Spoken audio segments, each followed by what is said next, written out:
Farm for Profit Podcast. Take a listen, have a blast. Farm for Profit Podcast.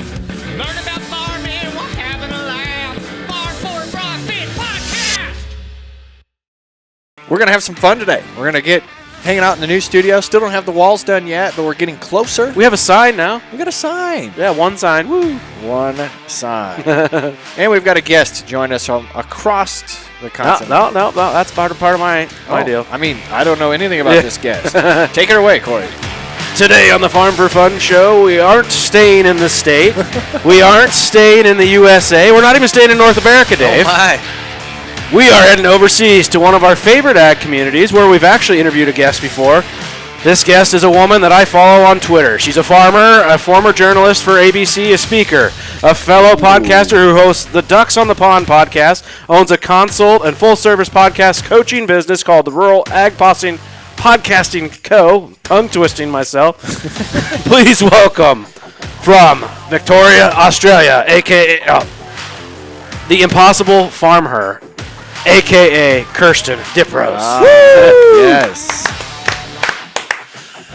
Welcome. Thank you. What an intro. I hope I didn't butcher too much of that stuff, because we just got you booked as a guest last week. I just found you over Christmas. How are you? Yeah, no, thank you. You answered my call out for some podcast recommendations, and I love Americans because they're never shy in coming forward and recommending their own stuff. Amen. If you don't recommend it yourself, you've got a problem. You got to like what you do. Agreed. Well, and there's also this kind of podcaster thing we try to stick together, right? Like, we're kind of, I don't know, you were in journalism. I kind of feel like we're a little bit of the outcasts in a sense that we're not the regular media, right? Yeah, that's true. And it's been interesting to watch the rise of podcasting, really, over the last 10, 15 years. And it's really exploded in Australia, because I feel like America's somewhat of the home of podcasting. Like, it really took off in the States first, and it was a little bit slower to start here. But now I think we Australians are the largest podcast listeners. Nice. In terms of percentage of the population. Obviously, we can't beat you on numbers in America, but it's really exciting to see it grow. And finally, big media is really starting to pay attention to podcasting and going, we really got to get into this. It is interesting, because I feel like, so this is, Kirsten, for a little history on us, this will be our fifth year in coming June, so we're 4.5 plus years into this now. In the beginning, I don't think we got the time of day, right? And then there was kind of this time frame in between where people kind of just, oh, you're the podcast people, and stuck their nose up at us. Right. And now they give us a media badge, when we go places. It's kind of cool. So yeah, it does feel accepting. So anyway, that is really cool. Yeah, I love that. Yeah.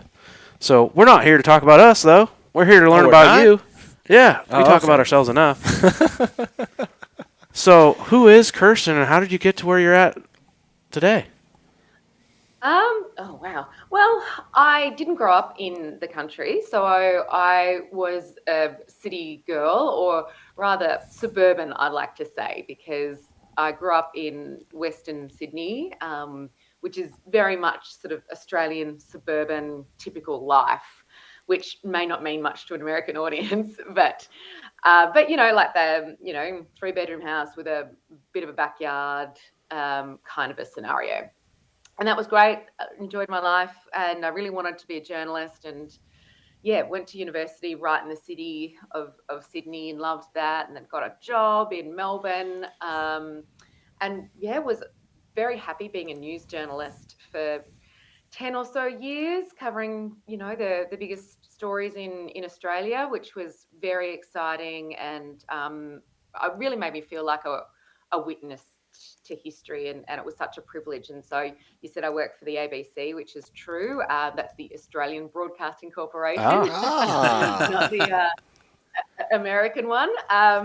So loved it. And then one day I was in a bar in Melbourne and met this tall, handsome farming guy. And I asked him where he was from, and he said, Karamat, like as if I was supposed to know where that was from. I said, where's that near? And he said, Dunkeld, like as if I was supposed to know that was from. And I said, where's that near? And then he finally said a town of a decent size, which is Warrnambool. And I went, oh, right, I know that. And the rest is history. I've been here in southwest Victoria. So if you imagine a map of Australia, so there's Tassie's that little tiny bit that comes off the bottom that everyone forgets about. But I'm on the big mainland, but right down the bottom on the eastern side. And we farm, we crop, so we do canola and wheat, and we're harvesting at the moment. And we also have sheep and cows. So, that's a bit of a change in life. So I've been here for 10 years and I continued my journalism career for a bit, but it became a bit tricky when I had kids. So I've got 2 boys now and, it took some time off to look after them, but always kind of kept my media career going. And then 3 years ago, I started a podcast called Ducks on the Pond, which is for rural women. And just because it's the sort of podcast that I love listening to podcasts, obviously. I've been an avid podcast listener for a long time. And I just found like things wouldn't relate to me where I lived. You'd listen to something and talk about, like to get fit, get up at 5 a.m. and go to the gym. And I'm like, how do I get up at 5 a.m.? I've got 2 young kids and then the gym is an hour away. Like, this is impossible. All of this stuff doesn't make sense. I just was like, you know what? I want to have conversations with other rural women about anything and everything, but from our perspective. And so that's how it started. And the following's just really grown. We've got a great listenership across Australia, a bit into New Zealand. There's a few people in America. Thank you for listening. Yep. But it's mainly Australian. But I'd love some more American listeners. So I get the pond part. What's the ducks? You get the pond part. I think so. He thinks he gets the I think pond I part. get it. Maybe not. Yeah. You may not get the saying. So ducks on the pond is actually an old Australian shearing shed saying from the 1800s. So when the blokes were shearing the sheep and a woman came along, they would say ducks on the pond, which meant, all right, stop swearing, behave yourself, women are approaching. So that's our little is that what you thought? That's not what I thought. No, that's not what I thought. I like that. I'm going to start what saying that. I thought it might have to do with your kids as the ducks, and maybe that's when you started the podcast. But yeah. I know, and it breaks my rule about podcasting about, make it really obvious. Like, you've got a great name for your podcast. You read it, you know exactly what it is, And that's my rule when I mentor and coach other people in podcasting now. And I say that, but, my own podcast has got this really bizarre name. But I feel like it works because it makes people ask you about what does it mean. And for the people who know what it means, they go, oh, that's cool.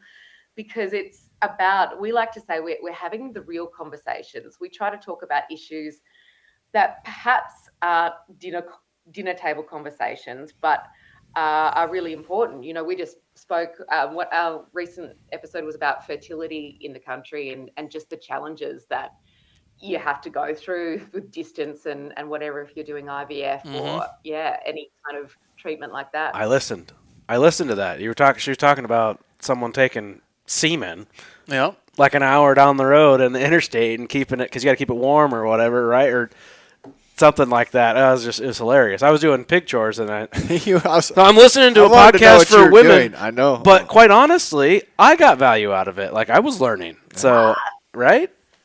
So that's awesome. cool. Yeah, and actually we've had quite a few guys who say that they do get value out of it. And for that one, it was great.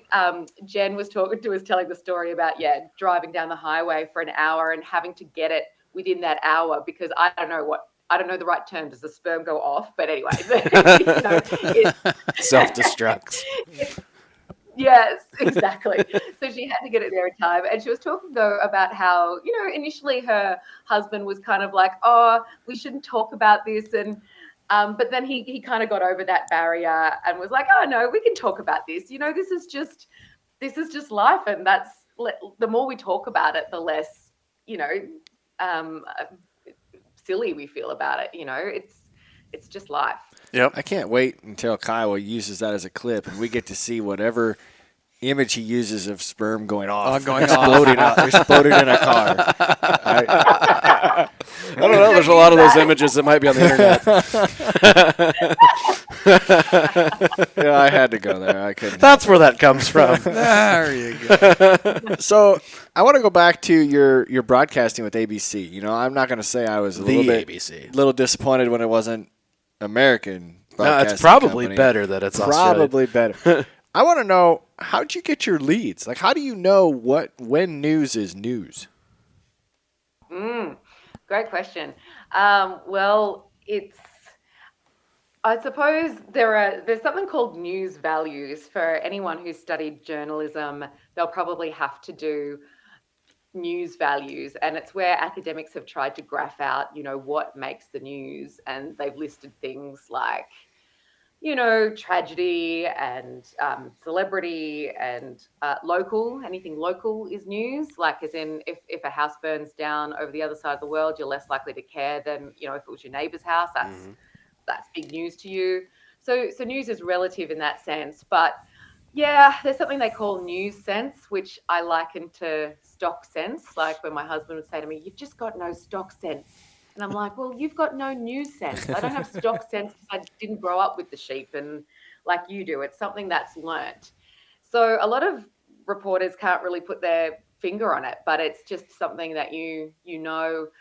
And it's a really interesting conversation at the moment about what's making news. I don't know if it's what it's like where you are, but certainly in Australia, people are turning away from news. I think post-COVID, it's like everyone's really tired of just all of the doom and gloom. Like there's this big kind of, we just can't handle it. Because there was a saying of, if it bleeds, it leads. And news is traditionally, and I'm sure it's the same in America, like it's traditionally very much, the bad news comes first. And you don't get a lot of good news. And, is that the audience's fault? Is that the media? It's probably a bit of both. And we're in this world of clickbait now.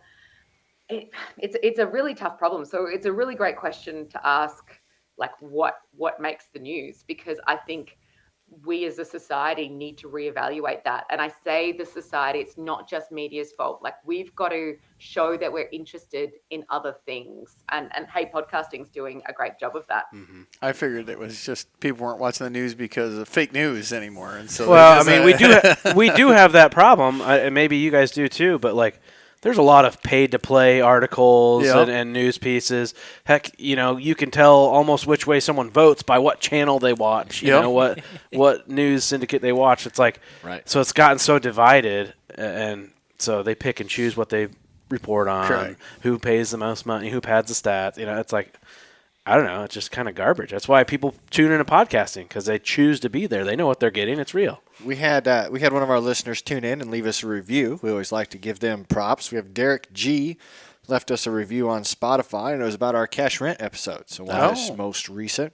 We're probably going to have a lot of these reviews coming from that cash rent show. I don't like to give Corey a lot of credit, but it seems like he made another good call on this one. He said, "Loved the format so much.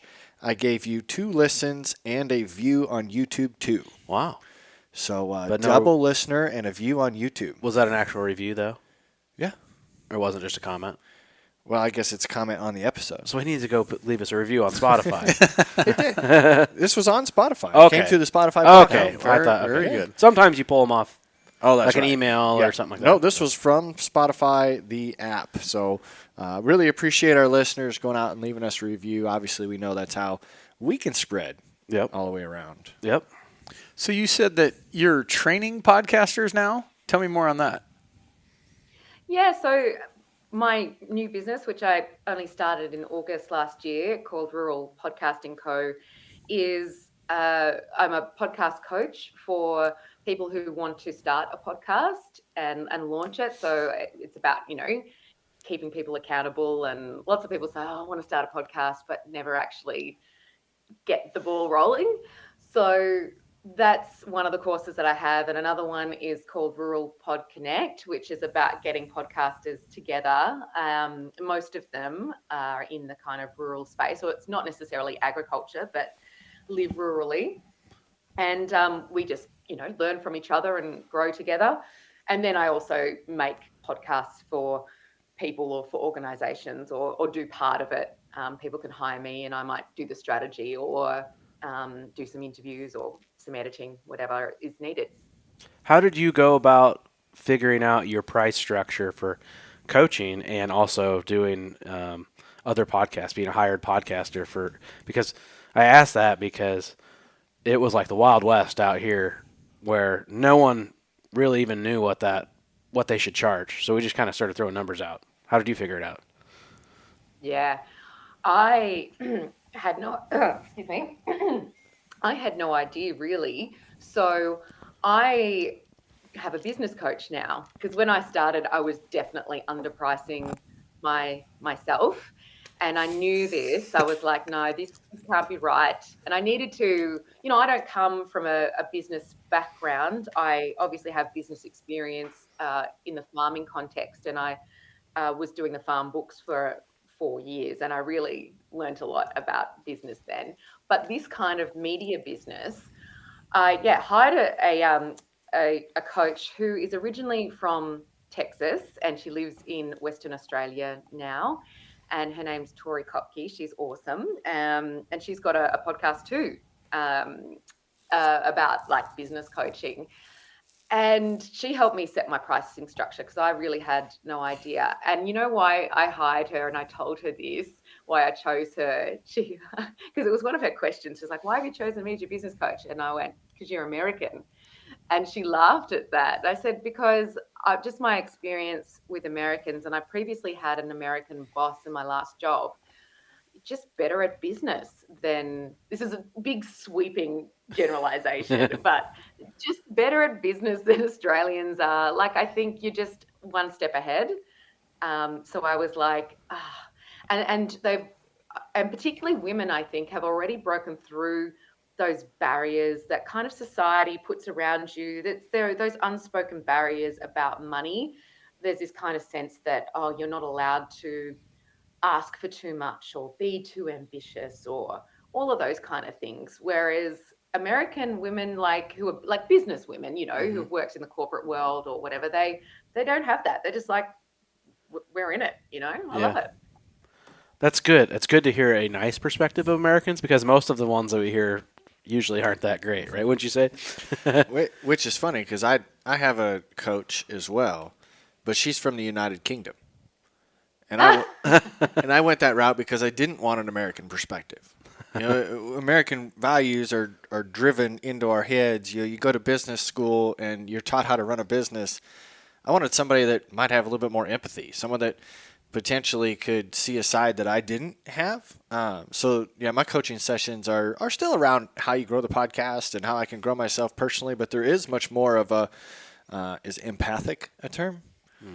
Empathetic. Empathetic. Mm-hmm. I am pathetic. But the idea of how you add care and thoughtfulness into the business to make sure that your mission and values are correct. And I would say since we started working with her, we've focused a lot more on what the listener wants to hear than what we think we want to hear or what a sponsor wants to pay for. We're taking a lot more of that into consideration. But it is kind of neat to have a little coach take a look at what you've got going on and provide an opinion. You don't have to do what they say all the time.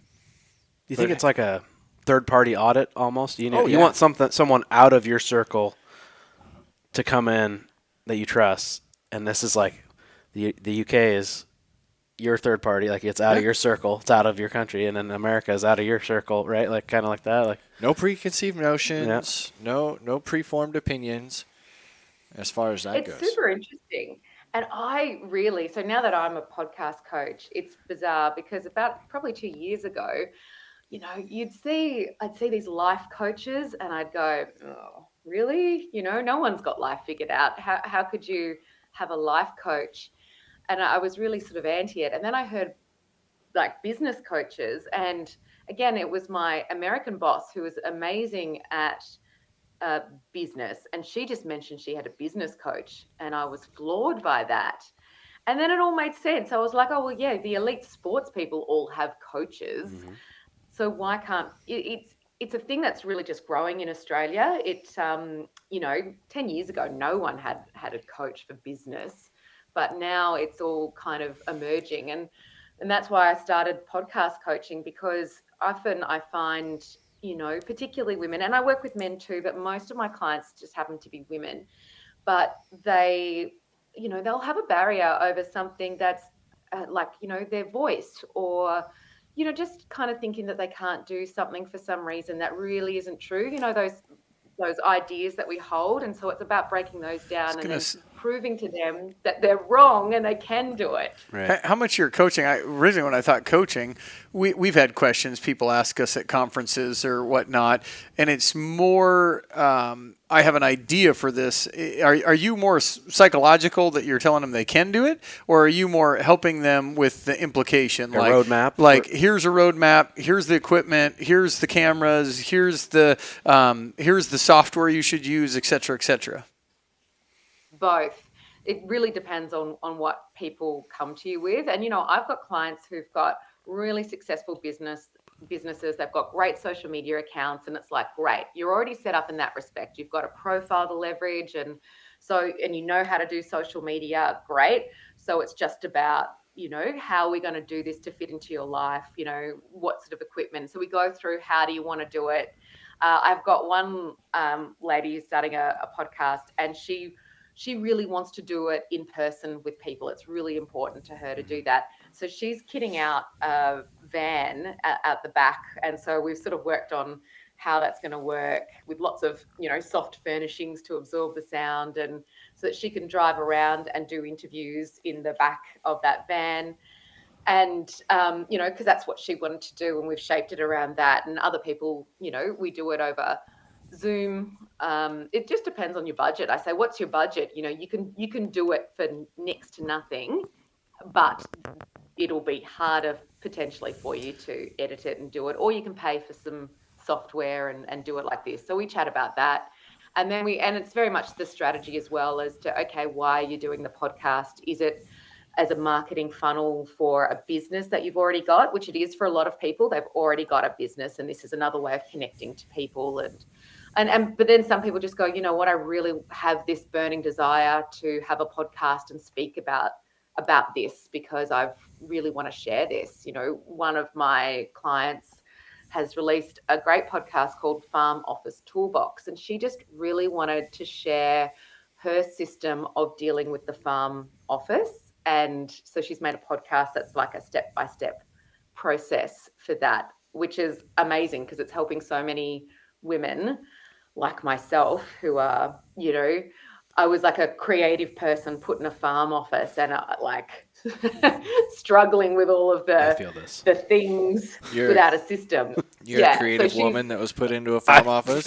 Sure. Have you ever had... anything's possible these days, but I'm a creative person in a farm office. Have you ever had anybody do a podcast on a train? Can you say that again? Sorry. Have you ever had anybody do a podcast on a train? On a train? No, you wouldn't do that in Australia. You'd drop in and out.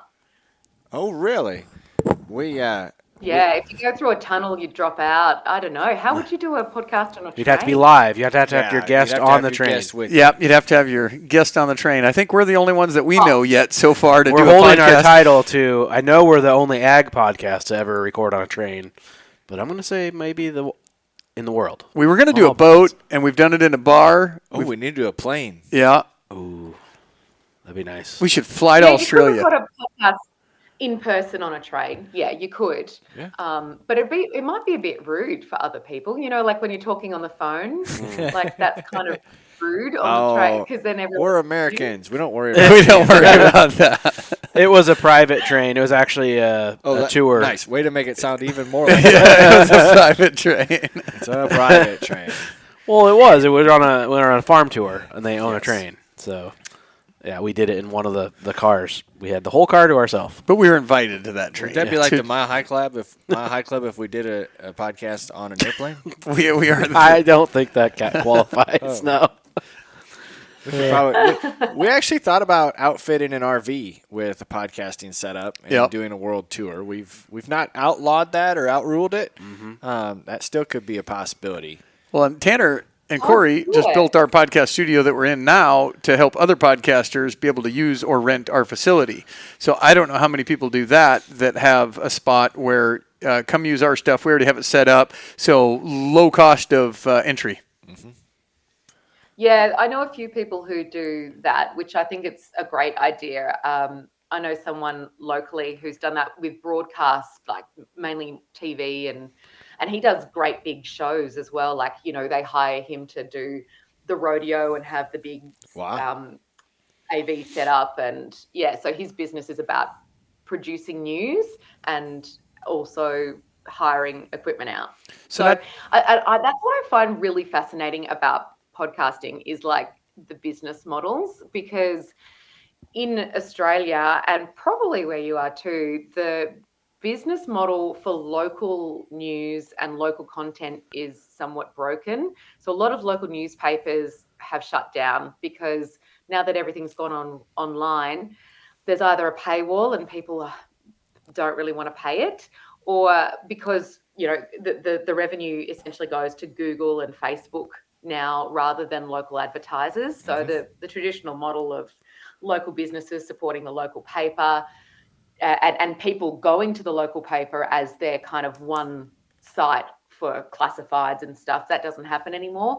So I find like podcasting is super interesting because everyone's finding a different way of making their model work, and I'm just loving it. Like, all of these different pieces of sponsorship. So I started with mine with for Ducks on the Pond.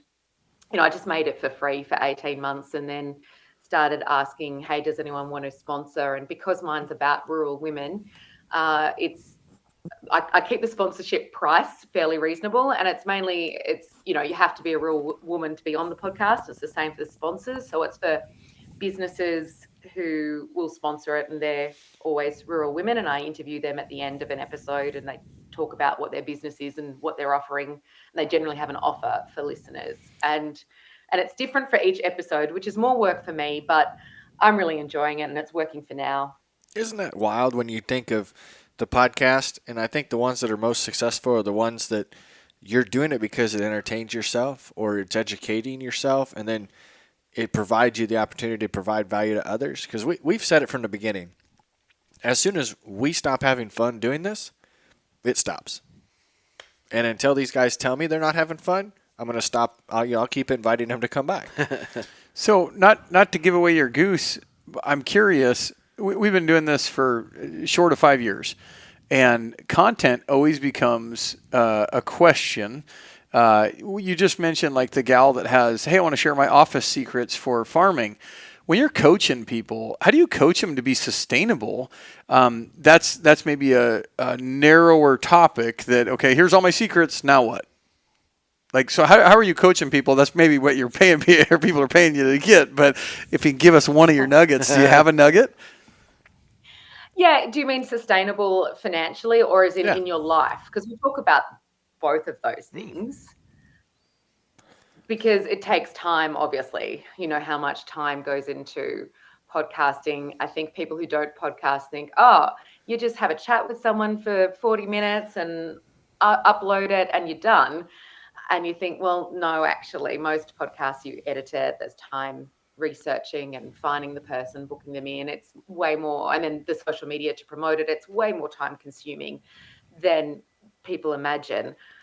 So I always say to them, you've got to love it, but you've got to fit it into your life and what's feasible. So we always talk about, what do you want to achieve with it? What schedule do you want to keep? Releasing once a fortnight is a great way to start. You have that consistency, but not that pressure of once a week. I mean, if you can do once a week, great. But once a fortnight, that's still really great. Okay. And then Hold on. What is a fortnight? What is a fortnight? How long? Sorry? How long is a fortnight? 2 weeks. What? 2 weeks. Didn't know that. How do you measure a fortnight? You've never heard of the term fortnight? I've heard of we've it. heard of it. I I didn't just know didn't how know My long kids it play was. a video game, Fortnite, but not no. A fortnight's just 2 weeks, It's like, so I release Ducks from the Pond fortnightly on a Thursday. So it's just it's just in the calendar. It's bi-weekly. I don't know why it's funny. I hate the terminology biweekly though, because what is biweekly? Is biweekly what we do right Bi-weekly. now, which is twice weekly, or is biweekly every It's other week? bi-weekly. Bi-weekly's every other week. Yeah. No, what? Nah, Yeah, it's it would be every other fortnightly. week. It's fortnightly. So what's twice a week? Yeah, no. Isn't that biweekly? That's twice in a week. No, you're right. Because biannually is every 2 years, isn't it? So then Oh. bi-weekly would have to be every other week. But that's why we have the term fortnight. It's fortnightly. I want to know where it came from. I've never heard this. I will do some research. I'll You're do gonna it. look it up. All right, Ask your UK coach, Tanner. I Ask your should. UK coach. I could do that. They will be across fortnight. I'm sure it came from English. Next time we schedule, and she's like, "Yeah, it'll be 4 weeks from now." I said, 2 fortnights. I don't know if you were watching the screen. You should have seen all our faces. You're like, Fortnite? We all look at each other like, what? I didn't want to interrupt because she was rolling, but What Ooh. did she say? Now hold on. How do you spell Fortnite? oh man, it's Middle English, and it says spells FOUR 10 IHT, like TENIHT. Fortnite. The term fortnight is a contraction of the Middle English fortnight.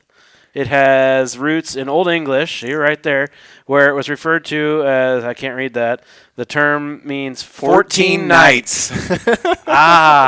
14 nights, 2 weeks. It preserves the ancient Germanic custom of reckoning by nights. Can we make up our own term, like 14 days. 30 night Septnight. instead of sep night, dose night, Sep dose night. night every other night. Fortnight. Fortnite. Yeah. Well, we've all learned something, haven't we? Hey, that's what this That's is. funny. It's not one. So it's not one of the weird Australian words that we've come up with. It's come from Middle English. So it's been around for a long time. I don't know. Americans must have just dropped it.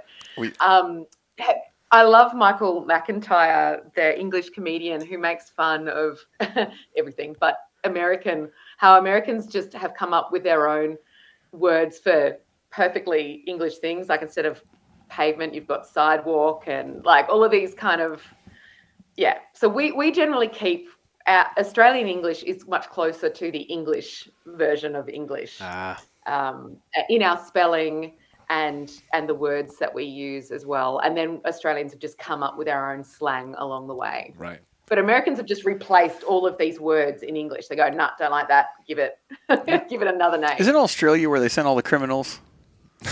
Yes. I think it is. That's how it started, right? Like, hey, that's no good ground. Let's send all the criminals there. And Really?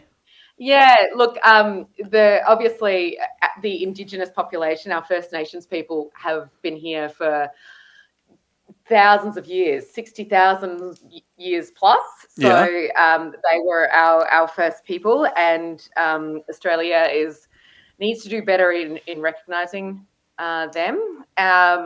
But then 200 odd years ago, Captain Cook came out and thought, "Oh, yep, this looks all right," and they sent a whole bunch of criminals from England, convicts.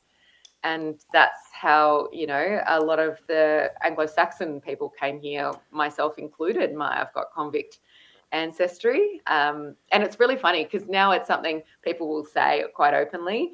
But for previous generations, like say my grandparents' generation or even my parents' generation, you never saw that. You never spoke about any convict ancestry. It was really, oh, no.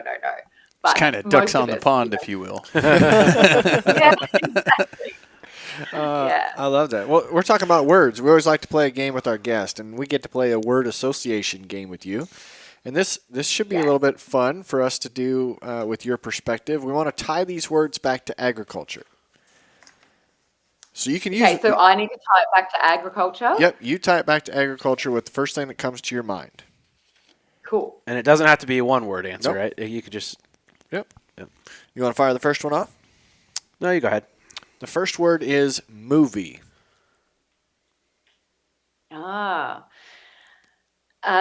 Just a Farmer movie, which is coming out in Australia. I think it's being filmed actually in Victoria early this year, and I'm really excited for it. And you should interview them. I want to interview them. So after me, you can interview them. But they're doing I suppose a movie about what it's like to farm and farming mental health, because unfortunately there is a higher rate of suicide amongst farmers in Australia, particularly men, which is, it's tragic, like anytime I hear of one. And, there was a man who I knew, a wonderful farmer, who took his own life near us about 4 or 5 months ago. And it's heartbreaking, right? So I'm really glad that they're doing a movie about it, because it's not a movie about, such a heavy topic. It's more about showing, I suppose, the whole ecosystem in which this sort of thing can flourish, where we've got, men who perhaps don't like to talk about their feelings much, who tie their identity very much to the farm and if things aren't going well. And obviously in farming, there can be a lot of things out of your control. So it's about, I suppose, shining a light on those things and doing it through storytelling. So I'm looking forward to that. Yeah. What shirt are you wearing there, Corey? The mental health thing is big here in the United States as well. And yeah, this is actually a shirt from Trade Mutt in Australia. That is. Yes. Yes. So, yeah, got the little. It's all kind of wacky. This is one of their more conservative ones. The other ones are very flamboyant. Wild. Would be more like this pattern all over the whole shirt. But we got 2 boxes sent to us. So even got our logo on it, Farm for Profit. So. And that's it. It's a conversation starter to, again, break down barriers, to say, if you're not okay, that's okay. You can talk to someone. And I'm really passionate about mental health, and we do a lot of mental health, like on our podcast topics, and it goes really well. And most of the time I focus on, obviously, like women's mental health, and we talk about the mental load. But we did do an episode about how to talk to men about their mental health, because I just sort of said, we're coming from this place where we love our husbands and our sons and our brothers and our dads and our friends who, but sometimes we talk differently and engage differently. And we had this great conversation. There's a woman who's got it's called Are You Bogged, Mate? And I don't know if you understand any of that sentence. But Are you bugged, mate? I got the mate. It's called Are You Bogged, Mate? Bogged. And bogged is when you get stuck in the mud, like your tractor gets really fully stuck. And it's about, how farmers, if you call someone and you go, oh, I'm bogged, farmers will come and travel anywhere and pull you out, right? That's just done. Oh. Blokes will do that for you anytime. I've had my neighbour pull me out, and my husband's always pulling people out. I live in a wet area. So, but it's about saying, with your mental health, treat each other like that. You'd pull anyone out of the bog. So do that. But she is great in kind of explaining mental health in terms of how men think about it and how to talk to them. So we had a great conversation, because I was saying, look, I'm a girl's girl. I'm great at talking to women, but apparently the worst thing you can do with a man is to sort of sit and look eye to eye and be like, tell me about your feelings. Apparently you guys don't like that. We were raised that, you don't cry, and you don't, talk about your feelings, and you keep everything just pent up, and then it all just comes to a head one day. Mm-hmm. And that's probably not the right way to go about it. Yeah. No. And it's like, God, I just feel like I want to tell every guy that, gosh, we love you and we want you to be happy. And we know that you can't express it sometimes the way that we do, which is, just absolute. I cry. I talk to friends about stuff, but we want to be there, and we want to support you in whatever way you need. Anyway, this was meant to be a fun section. We got a bit heavy. All right, on to the next word. That's all right. That was our first word. That's all right. There's one word. Yes. Go ahead, guys. Dave, you got next one? Tourist. Tourist. Okay. The first thing that popped into my head was, we get. Do you guys? Yeah, no, of course. Oh, I merely asked something dumb, so I won't say that. So Keep going. When our crops are nice and tall, they look beautiful, and particularly canola, looks stunning. For us, it's around September, October, and we get some tourists sometimes that don't really understand that when you see a crop, that's like someone's property. It's not just like a wild field where you can just walk into it. So we have this problem sometimes of tourists who will come into your crop to take a photo. And of course, if you walk on a crop, it damages it or destroys that part. So there was like a campaign recently to inform tourists, and they're obviously not Australians. They're overseas people who might not have canola, and to sort of say this is private property, and you're destroying canola by coming into it. I think we need to plant some canola at the studio and make it like an Instagram wall or something. Yeah, we get that with sunflowers, people that grow sunflowers and things like that. Yep. Coming in, we'll just do a senior photo shoot here in your field, but then other places like the agritourism place over here, they plant it on purpose so people can go take pictures in the middle of it, and they're just monopolizing on it. Hey, I want to charge for those pictures. What's the purple flower that gets planted? Lavender. Lavender. That it smells good too as you walk through there. My neighbors are Iowa lavender. Yeah. Yep. I've got buddies that they don't call them tourists; they call them FTs. Effing tourists. Oh, effing tourists. So, just another FT out there.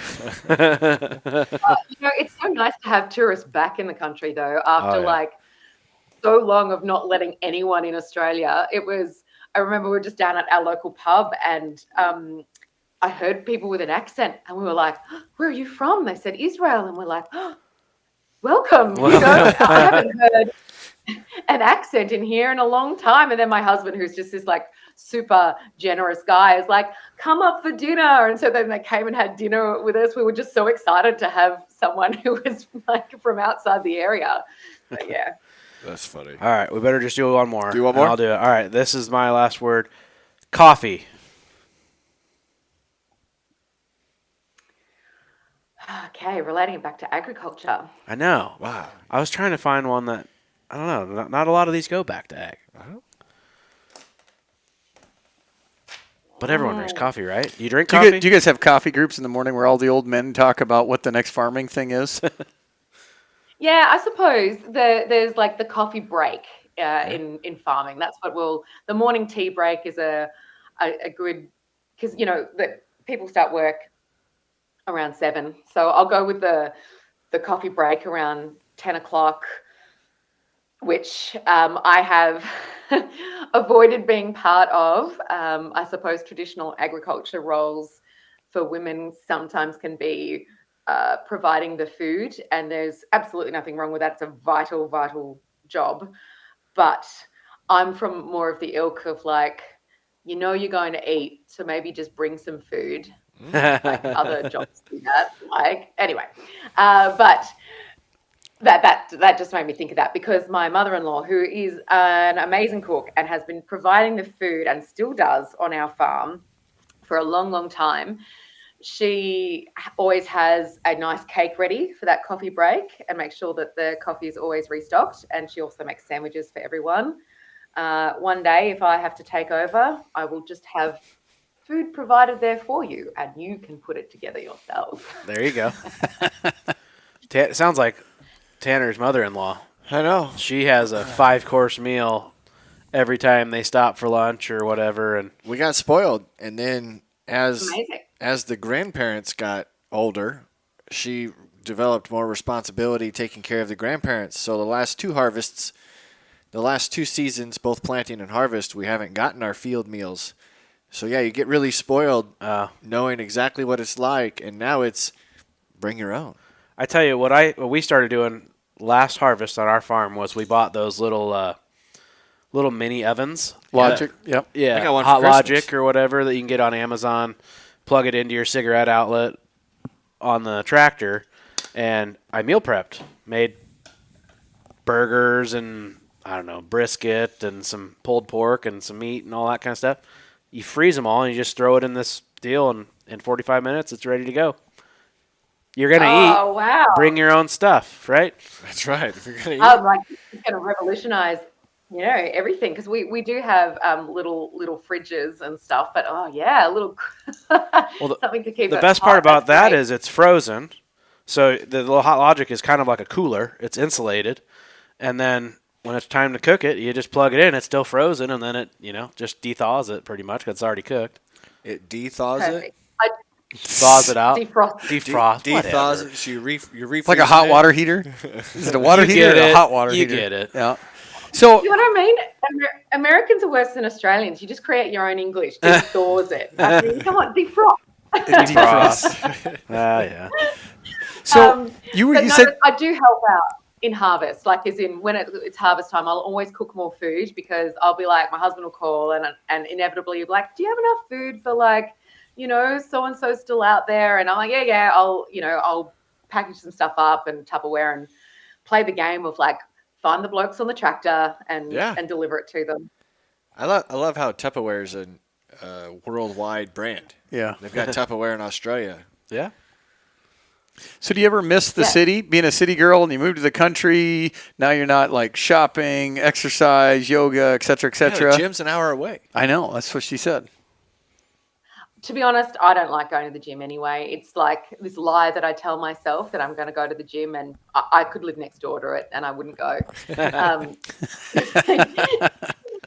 So I love the city and I'd love going back and, spending a few days in the city and catching up with friends. But I love where I live more so. I love the community. Like we have a great farming community. I love the people. And I feel like this is how people are meant to live, that we're meant to know our neighbors and be supportive and get together. And that's what I love. And yes, some things are harder in the country. You just don't get the services that you do in the city. But almost because of that, you're closer to the people around you. If the power's gone out in my house, then I know that I can pop into my neighbor's house and do something there if I need to, and vice versa. And I love that. You don't get that in the city. Yeah.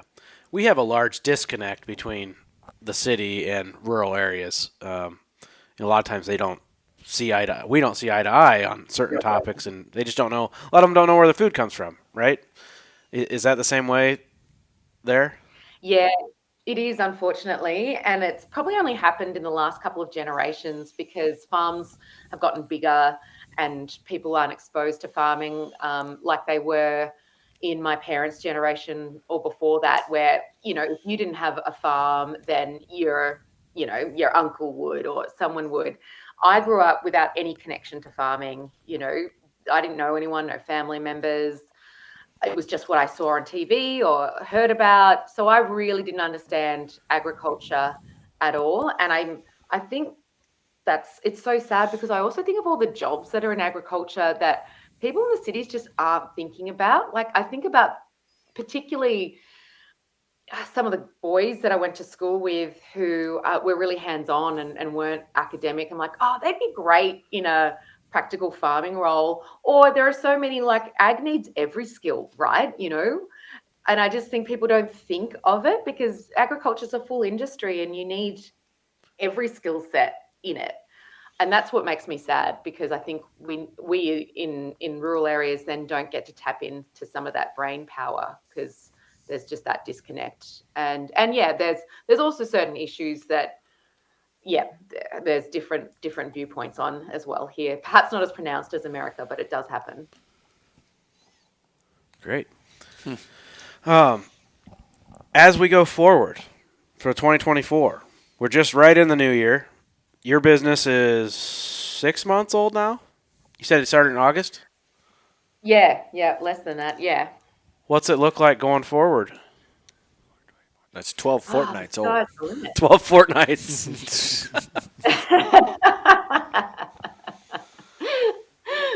Oh, you're so using fortnight wrong. You can only just say fortnight. You can't measure any other time in fortnight. It's just a fortnight. Otherwise, just use weeks. Yeah.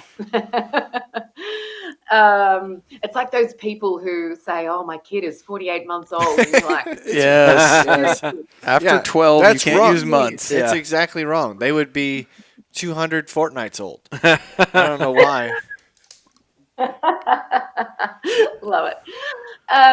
Yeah, well, I'm really excited to have kind of done now most of those kind of establishing jobs that you need in a business, those boring but necessary jobs like registering it and getting insurance and whatever.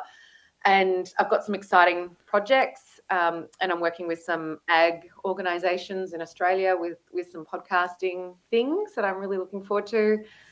Yeah, and just looking to grow, really, more clients, more reach, and it's all for me about expanding the story of agriculture, enabling others to tell their own story, because I think rural stories don't get heard enough, or they get heard through the lens of metropolitan media, of which I used to be one. I used to fly in on a chopper somewhere, land and do a story without having really any idea about the broader context. Like I just had enough knowledge to kind of get it across the line, but none of that nuance.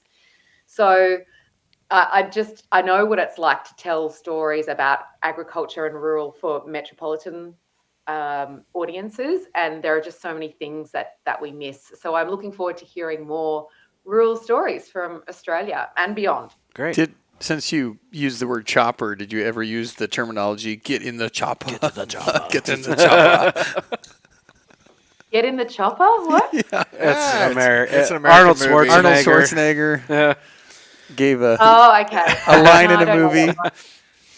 I'm sure people have seen the movie here. Yeah. Like, Arnie's big, but Yeah. I don't know that one. I want you before we let you go. I want you to say what you told me on Twitter about you didn't quite know about us starting out, but you gave us a chance.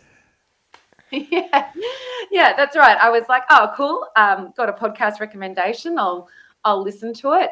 And when I first started reading about it, it was like, oh yeah, right. 3 blokes from Minnesota. I thought, oh no, this is just going to be 3 guys talking about farming, and it's going to be so boring. And I thought it'd just be navel gazing the whole time. Do you know what that means? No, I was No. going to ask navel gazing. Yeah, yeah. Because what It's I like think a term that means what I think it means, well, at least what came to my mind is like staring at one's belly button. Waiting for paint to dry. A navel stare. Okay. All right. Correct. Staring at one. That's what it literally means. But it's about like just talking about yourselves the whole time and your own lives, like navel gazing. Yeah.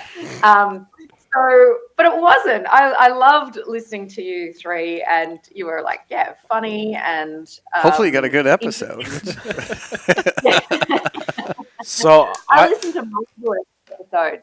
I enjoyed it so much that I listened to multiple episodes. And also I mentioned that it wasn't just American. Like it was a lot of your guests you could really learn things from beyond it, because it's about profitability and business models, really, as opposed to the ins and outs of soybeans and corn, which is what I think of in America. And it's really funny. You can tell when a media company doesn't know farming in Australia, because they just get stock photos, and a lot of the stock photos are American, and they haven't checked. And so you'll see these massive cornfields, and you're like, or soybeans, and we're like, yeah, we don't grow them.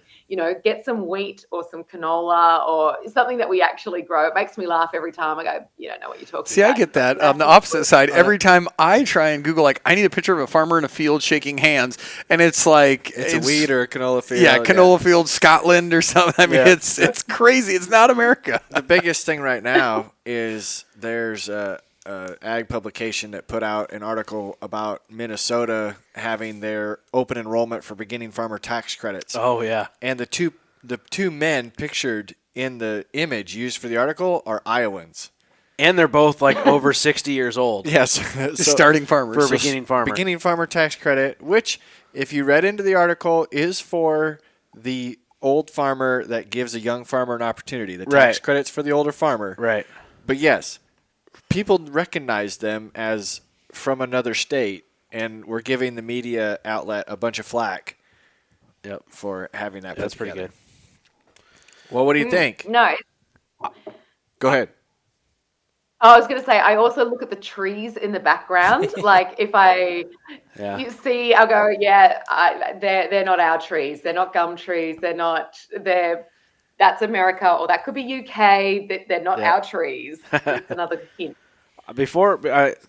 On top of that question I asked, since you are a coach and we got you here on our podcast and you said what you said, like you read and you were a little worried, most people probably wouldn't go to the next step of clicking to listen. So as a coach, what could we do better to invite you in and not have that sentiment? Well, I mean, your content proved me wrong immediately. So that's good. Like I didn't have to listen for very long to go, this is great. This is all about their guests and 3 people just having fun and learning stuff together. It's not 3 guys. And really, it was a reflection on me, I think, and my own bias, right? That I thought that's what it was. You're stereotypical, Corey. So I don't know. Maybe you could put in brackets like at the start, like that it's not. You could almost say it, and I do this in some of my taglines with ducks on the pond. I'll say something like, for rural women, by rural women, and then in brackets sometimes I put, it's not about baking scones, or it's not a CWA, which is Country Women's Association, get together, or like I just kind of have these little taglines that play on the idea that we are not talking about these kind of old traditional roles. This is not navel gazing. He just wrote it. This is not navel gazing. Our intro is not 3 guys navel gazing. Not 3 guys navel gazing. Everybody's gonna Google it. Be the number one search term on Google next year. So what do you want your American listeners to know about you that we haven't covered? Like who are you? Like more, deeper. Yeah.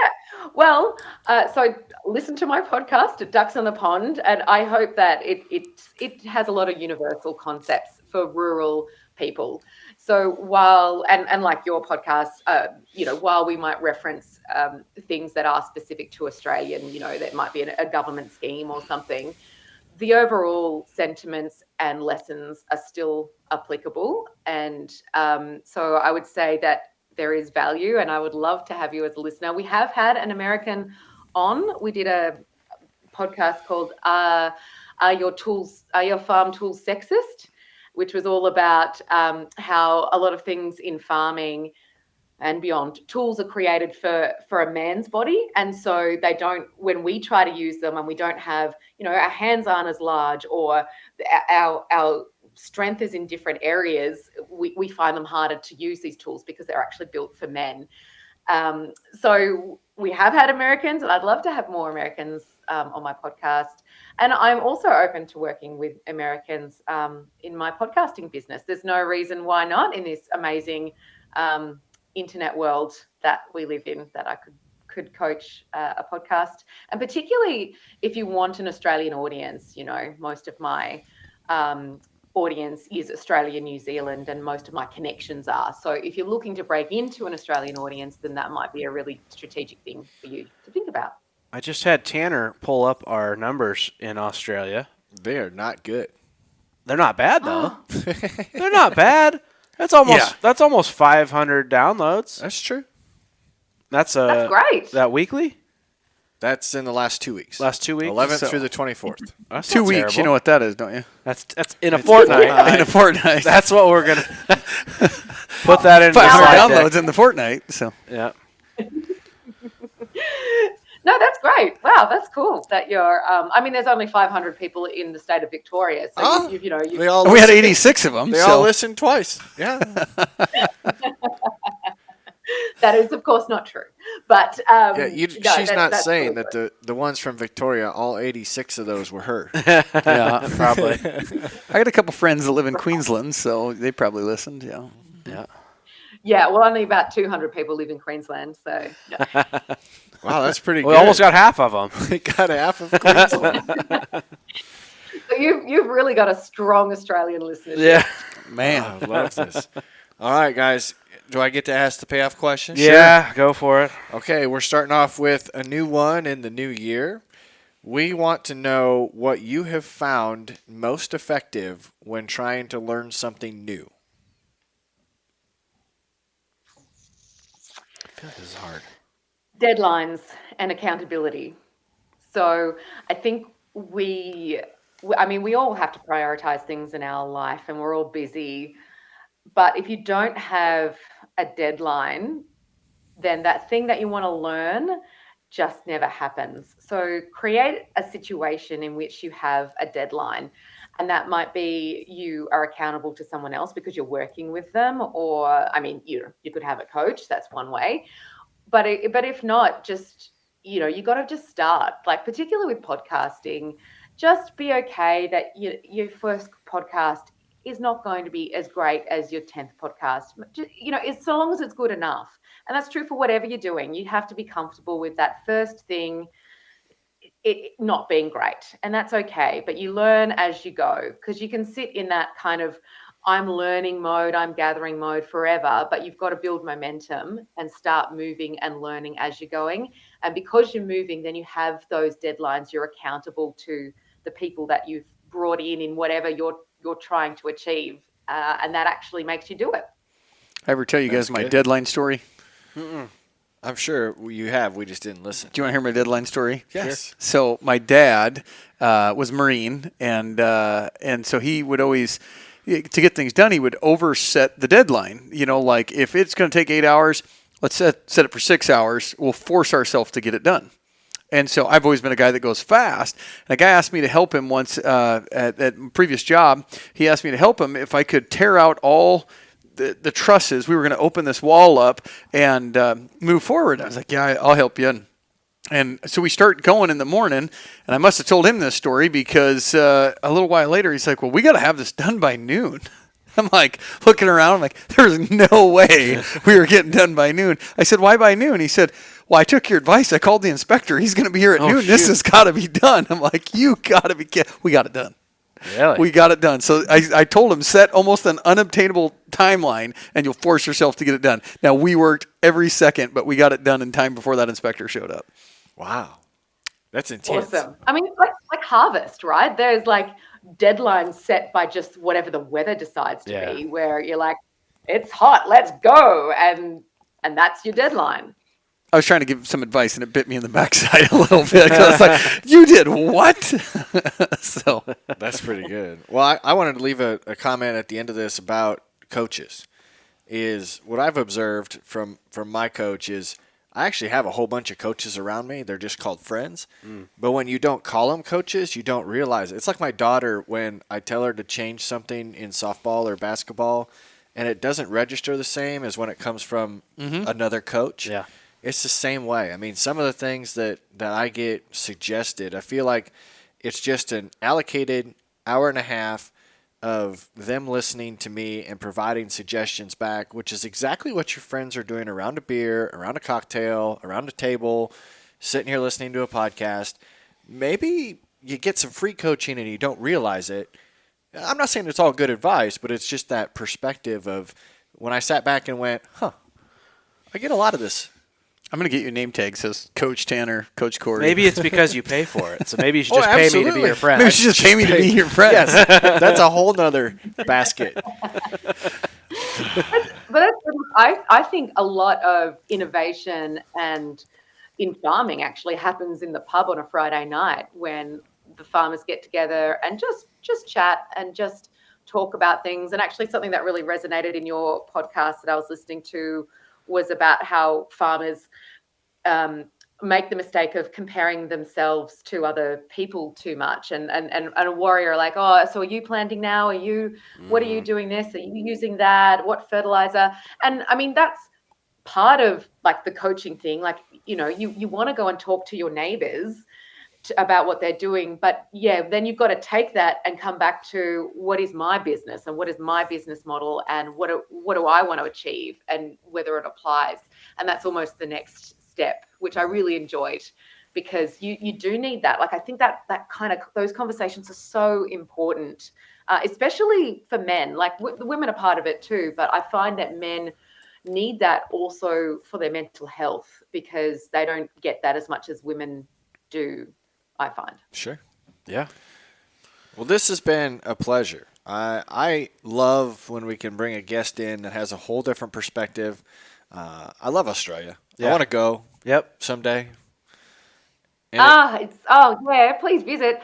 I love America. I've been to America twice, but not to the farming regions. Like I've done the east side, and then I've done like New York and LA essentially. Yeah. And I did go to New Orleans and Miami, 2 separate trips, but when I was a lot younger and before my farming days. So I would love to get back and just do real America. That's what I want to do. We haven't seen real America. should do an exchange. There we I love that. I love that.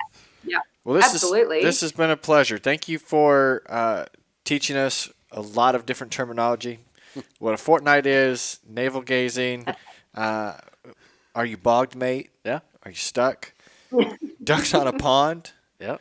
And that sperm will explode in less than an hour. Right out of Sperm will explode. I'm never going to live that down. Edit me kindly, please. I'm like, at least no one knows me in America. It'll be fine. Oh, you're going to be a star overnight. Oh, God. No, this was a lot of fun. I hope you enjoyed it as much as we did. Well, there you go. If you're I do. if you're an Australian listener that has ties to an Australian sponsor, we would love to come to Australia. There you go. And record a podcast wherever you're at. Yeah. So On we a can train, bring the equipment. on a boat, on a plane. We're going to be the Dr. Seuss of Ag Podcasts. Yeah. Yeah. Yeah. Oh, look, hey, if you can find someone to sponsor you, we'll find somewhere to put you up. Don't worry. love Down on my patch, There we go. we'll put you up. Good farm hospitality. No problems. That's My perfect. husband is the most sociable person in the world. He'd be so excited to have the farming guys come and stay. Yeah. You're That'd be welcome fun. here anytime. Awesome. I love it. Corey, what do you tell the listeners? It's a crack a bush light. You deserve it.